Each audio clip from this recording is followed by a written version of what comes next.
Hello guys, this is Mr. AB. Once more again, we are going to look at multiplication of integers and to prove that why negative times negative is positive. We are going to use a number line. Okay, so the number line, which is integer number line, we have the positive numbers here, and we have negative numbers here, and 0 at the center. Remember, 0 is also a whole number. So integers are what? Positive and negative numbers, including 0 at the center. Here we are using a plus here to represent a positive number. Anytime it's a positive number, that means it's a forward movement, a forward direction. Minus here as a negative number, that means we are moving backwards direction. Let's start with example 1. So example 1, if we have 3 times 2, what are we going to get? So we are starting from 3, and then this here, we don't see any negative or positive here. We assume that it's supposed to be positive. So that means if it is a positive, that means we are moving forward. So we are going to have 2 set of 3. So we are standing at positive 3, and it's telling us to move forward 2 set of it. So let's start the movement. We are here. So 1, 2, 3. That's the first set.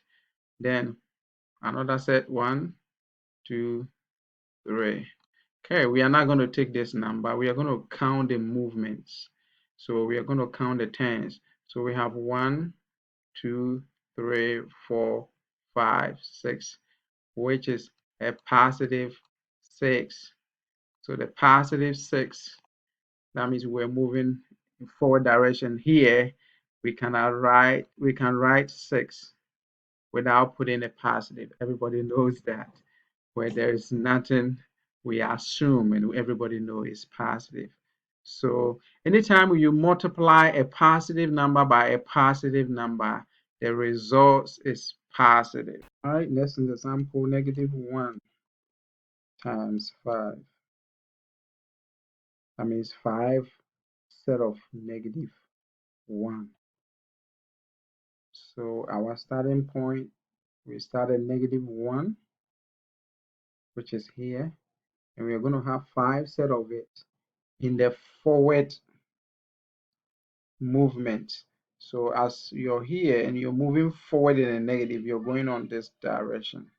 So we're going to go 5 set of it. So 1, another 1, another 1, another 1, and the last one. So we are not going to take this number. That's not what we are looking for. We are looking about how many tens. So 1, 2, 3, 4, 5. So it's 5. But on what direction? In negative direction or negative numbers. We get negative 5. All right, so if we have 5 times negative 1, we are starting here, and we are going to have 1 set of 5s, but we will move on what? The backwards. So we stand, because of this negative, so we stand at 5. Instead of going here, which will be the forward, because it's negative, they are asking us to move what? Backwards. So we are moving 5 set. So 1, 2, 3, 4, 5. Get this one out of way. So remember what we were moving towards a negative. So we count the tens and we see that's 1, 2, 3, 4, 5. So 5. But the direction that we were moving is negative direction, so it becomes negative. So here we can conclude that anytime we have a negative number times a positive number, the result is negative. Or a positive times a negative, the result is negative.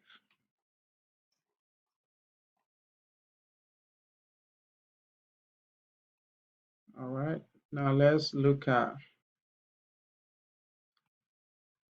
the last example, which is -4 times -2. So we are standing here. They want us to get two sets of 4s. We are standing at negative, and they are asking us to move backwards. Because of this negative is saying we have to go backwards. Remember this negative backwards. So we are going to move here this direction here. So we got 1, 2, 3, 4. That's one set. The next set, 1, 2, 3, 4. Okay. So we count our tens. We got 1, 2, 3, 4, 5, 6, 7, 8. So it's 8. But what direction we were moving into the positive direction? So positive. But we can rewrite it without a positive, because if there is nothing over here, we know that is positive. So here we can also conclude that anytime we have negative number times a negative, the result is positive. I hope it works. Have a great, wonderful day.